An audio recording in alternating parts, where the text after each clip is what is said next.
Mari kita awali kajian yang penuh berkah ini bersama-sama menghadirkan Allah, menyediakan ruang kosong seluas-luasnya untuk datangnya rahmat Allah. Karena hanya bagi kolbu-kolbu yang sudah terbuka tutupnya, bagi kolbu-kolbu yang bisa mengosongkan dirinya, bagi kolbu-kolbu yang rendah hati, yang bisa meletakkan dirinya serendah-rendahnya, hanya itulah yang bisa diisi. Semoga kajian malam ini membawa pengetahuan baru sekaligus juga membawa berkah baru untuk kehidupan kita. Oleh karena itu, mari kita sapa asma Allah dengan kelembutan dan cinta seraya membaca basmalah. Bismillahirrahmanirrahim. Mengawali kajian kita dengan doa yang sangat indah. Rahayu Sagung Dumadi.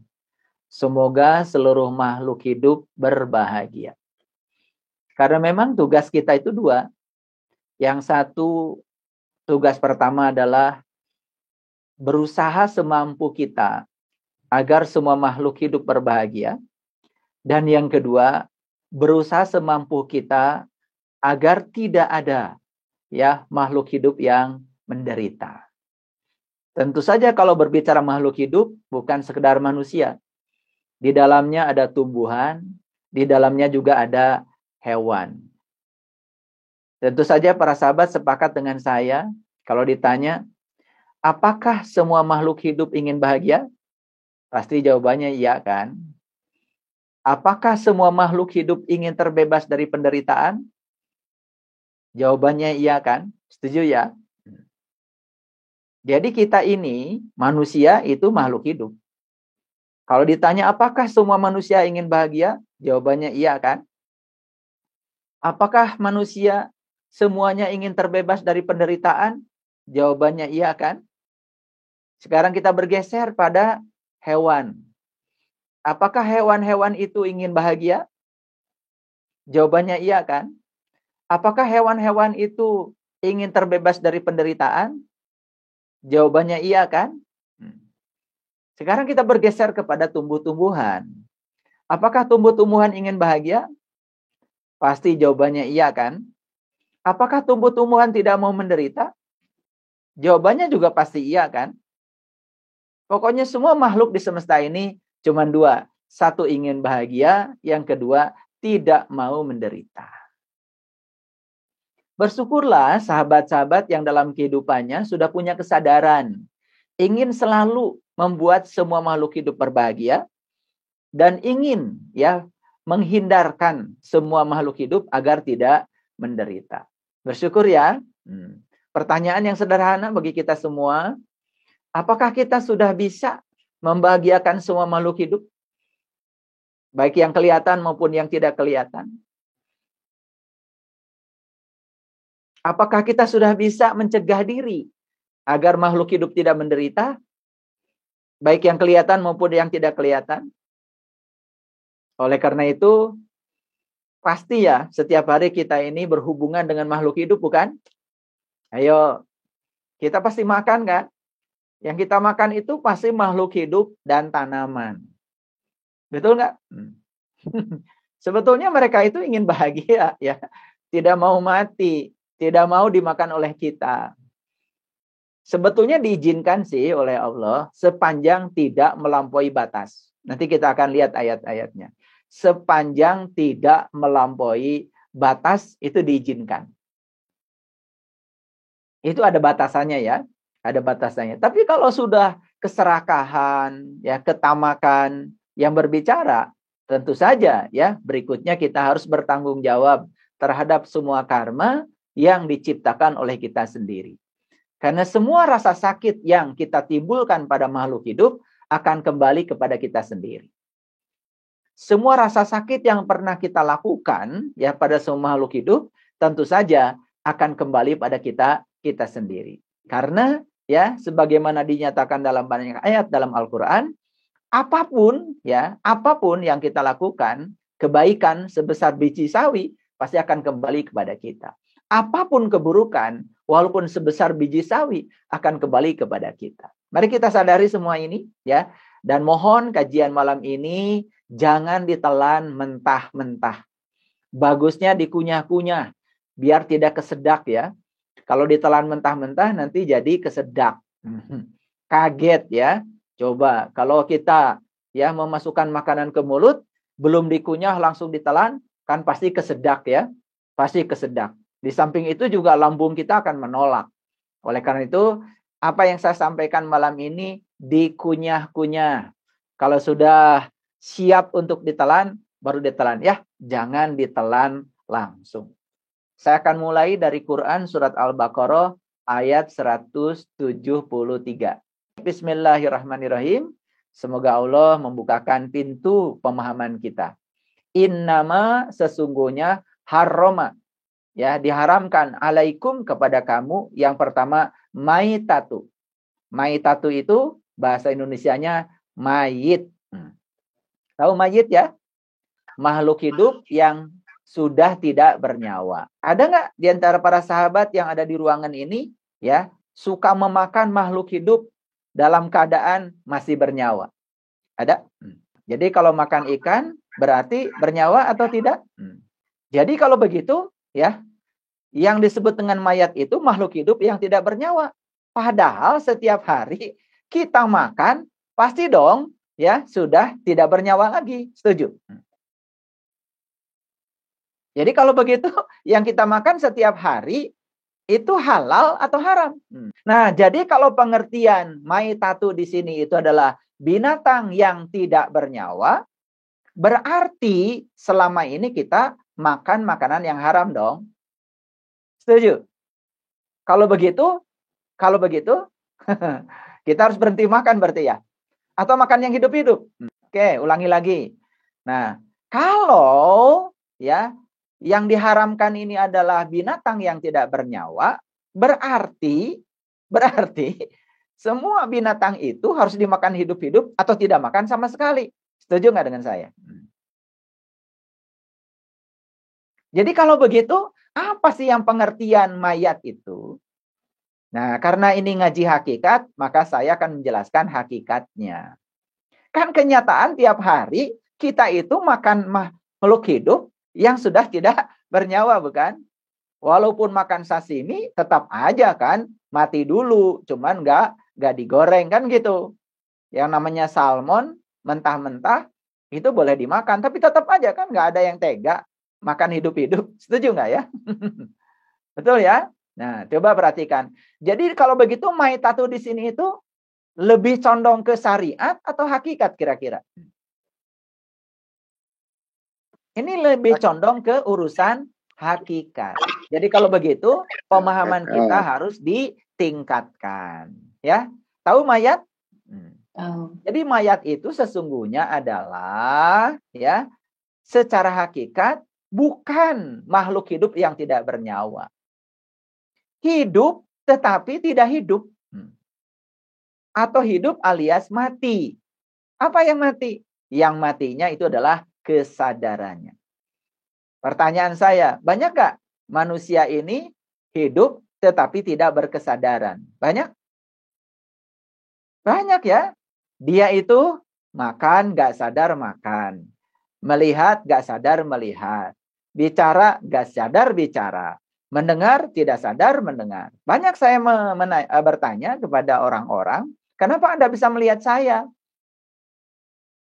Kadang-kadang ditanya yang kayak gitu aja tidak sadar. Nah, ada yang menjawab sama saya, karena saya punya mata.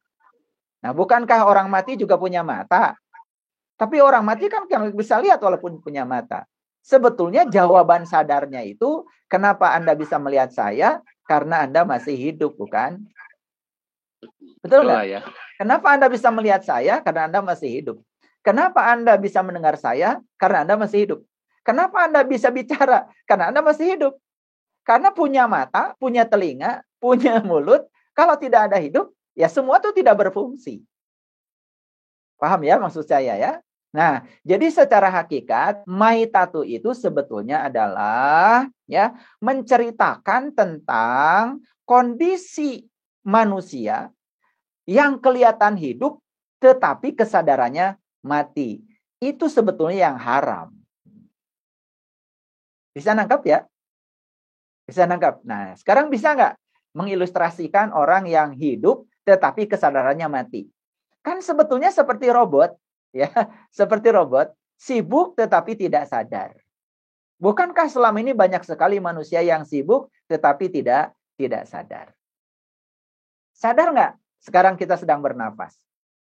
Sadar nggak bahwa nafas itu penghubung antara kita yang di dalam dengan Dia yang meliputi semesta raya? Sadar nggak kalau nafas itu tanda Allah dekat dengan kita?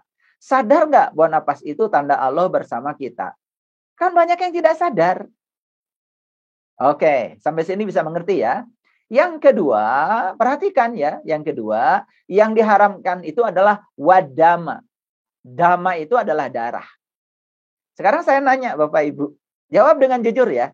Apakah dalam tubuh Bapak Ibu ada darah sekarang? Kalau darah itu haram dan dipahami yang haram itu adalah darah, berarti kalau darah itu ada dalam tubuh kita, sedangkan darahnya haram, berarti tubuh kita haram apa tidak? Kan nggak mungkin. Kalau begitu yang haram itu apa? Darah atau segala tindakan yang mengakibatkan pertumbuhan darah. Pilih mana? Darah atau segala pertumpahan, ya, segala tindakan yang mengakibatkan pertumbuhan darah. Setuju nggak kalau perang itu haram? Setuju nggak kalau menyakiti makhluk hidup sampai terjadi pertumbuhan darah itu haram? Mohon maaf, ini kan hakikat, ini hakikat. Supaya naik kelas dikit ya, naik kelas dikit ya. Karena kalau darah itu haram, berarti tubuh kita juga haram dong. Sedangkan tiap hari ya, kita juga makan darah, bukan? Bukankah daging itu adalah kumpulan pembuluh darah? Daging ikan, kumpulan pembuluh darah ikan. Daging ayam, kumpulan pembuluh darah ayam. Bahkan daging merah, masih kelihatan loh darahnya, warnanya merah. Betul nggak? Ayo mikir. Nah, sekarang kita tingkatkan secara hakikat. Jadi, dhamma itu bukan sekedar darah. Tapi dhamma itu sebetulnya adalah segala tindakan yang mengakibatkan pertumpahan darah. Setuju nggak kalau itu yang haram? Setuju. Yes. Ya. Yang ketiga, walah mal khinjir, ya. Walah mal khinjir, laham itu sebetulnya ya ada yang mengartikan daging, tetapi ada juga yang mengartikan otak. Khinjir itu adalah babi. Jadi lahmal khinjir itu ada yang mengartikan otak babi atau pikiran babi. Saya bukan berarti menghalalkan babi. Awas ya. Saya tidak menghalalkan babi. Cuman saya tidak tertarik untuk bicara itu. Yang saya tertarik adalah sifatnya. Karena apa? Saya tidak punya tradisi makan babi. Saya tidak pernah makan babi. Tetapi kalau kita mau jujur, kan sebetulnya babi ini ciptaan siapa? Ciptaan Allah. Ya. Ini untung aja babi nggak pernah protes ya. Saya diciptakan, setelah itu kemudian saya diharamkan. Ya, ini cuman ngajak kita mikir aja.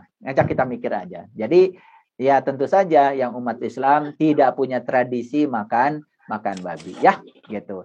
Tetapi ada yang lebih berbahaya lagi. Coba, ada seorang tokoh besar yang mengomentari tentang rendang babi. Namanya Kiai Haji Gusmus ya. Ya, beliau mengatakan, kasihan katanya babi kok disalah-salahin. Disalah-salahin. Apa salahnya gue, kata babi. Salah lagi kan gitu. Nah, saya tidak tertarik bicara itu. Karena saya juga tidak punya tradisi makan itu. Tetapi yang paling penting bagi saya adalah sifat. Pernah nggak lihat babi? Babi itu kan kalau jalan lurus aja. Dulu ya, kalau saya mau ke sekolah, bapak saya selalu bilang, nanti kalau kamu dikejar babi, karena di sekitar rumah saya itu masih banyak babi hutan ya. Jarak dari rumah saya ke sekolah itu 7 kilo. Bapak saya bilang, kalau kamu dikejar babi, tinggal belok aja. Babi itu nggak bisa belok. Gitu ya. Main seruduk aja. Betul ya. Saya pernah dikejar sama teman-teman, belok aja. Nah, dia itu ternyata terus aja gitu. Tidak bisa belok. Nah, itu ya. Makanya sebetulnya ya sebetulnya di samping saya tidak tertarik untuk bicara tentang itu ya, tentang syar'inya, tapi saya berbicara hakikatnya. Kalau syar'inya kan kita udah nggak usah bicara lagi ya, itu sudah selesai ya. Nah, tetapi hakikatnya adalah sifat kalau menurut saya. Karena sifat ini yang paling berbahaya adalah sifat main seruduk itu. Itu kan lebih berbahaya. Ya, gitu. Jadi ya dari ayat ini ya kita bisa belajar yang pertama secara hakikat nih. Hakikat yang namanya mayat itu sebetulnya adalah kondisi manusia hidup tetapi sudah mati. Kondisi manusia hidup tetapi tidak sadar. Yang kedua adalah dhamma. Dhamma itu kalau bagi saya bukan darahnya yang haram, tetapi yang haram itu adalah perilaku yang menyebabkan pertumbuhan darah. Dan yang ketiga adalah wahmal hinjir. Kita sepakat bahwa ya secara syar'i tentu saja kita sudah punya aturan ya. Tetapi saya tidak bicara itu malam ini. Saya berbicara sebetulnya yang jauh lebih berbahaya lagi adalah sifat. Sifat main seruduk, sifat main tabrak, ya, sifat yang semacam itu justru itu yang sangat berbahaya. Karena sesuatu yang haram itu pasti ada efeknya, pasti ada bahayanya. Ya, kemudian ya di ayat ini dikatakan wama uhilla bihi, ya. Nah, dan binatang-binatang ya li ghairillah, ya, yang ini tidak ada di sini sebetulnya ya dikatakan binatang yang ketika disembelih disebut nama selain Allah. Nah, tidak ada sebetulnya kata-kata disembelih di sini, ya. Tidak ada kata-kata disembelih. Pokoknya ya, kalau kita menyakiti apapun, ya, boleh nggak kita menyakiti manusia pakai Bismillahirrohmanirrohim? Boleh nggak? Nah, sekarang kita mau menyakiti binatang pakai Bismillahirrohmanirrohim. Kata binatang, katanya atas nama Allah yang Maha Pengasih, Maha Penyayang. Tapi kamu malah menyakiti. Nah, itu kadang-kadang kita jarang berpikir ke situ ya. Jarang berpikir ke situ. Ya, itu sekedar itu aja, sekedar saya mengajak berpikir ya. Ada salah satu murid saya kemudian berkata, ya, harusnya kan kalau kita menyakiti minta maaf dong. Itu. Saya minta maaf karena saya sekarang mau menyakiti kamu ikan. Karena kamu akan disembelih dan kemudian akan dibakar. Kayaknya itu lebih masuk akal ya. Kalau kita minta maaf ya, kita doakan semoga ikannya naik pangkat ya. Oke. Nah, kemudian di ayat ini dikatakan ya, tetapi barang siapa dalam keadaan terpaksa ya, sedang dia tidak menginginkannya dan tidak melampaui batas, maka tidak ada dosa baginya. Sesungguhnya Allah Maha Pengampun lagi Maha Penyayang. Jadi sebetulnya ya, mungkin saja kita pada titik tertentu memerlukan jasa makhluk lain untuk mempertahankan kehidupan kita, boleh sepanjang tidak melampaui batas. Gitu kan, ada batasannya ya, sepanjang tidak melampaui batas.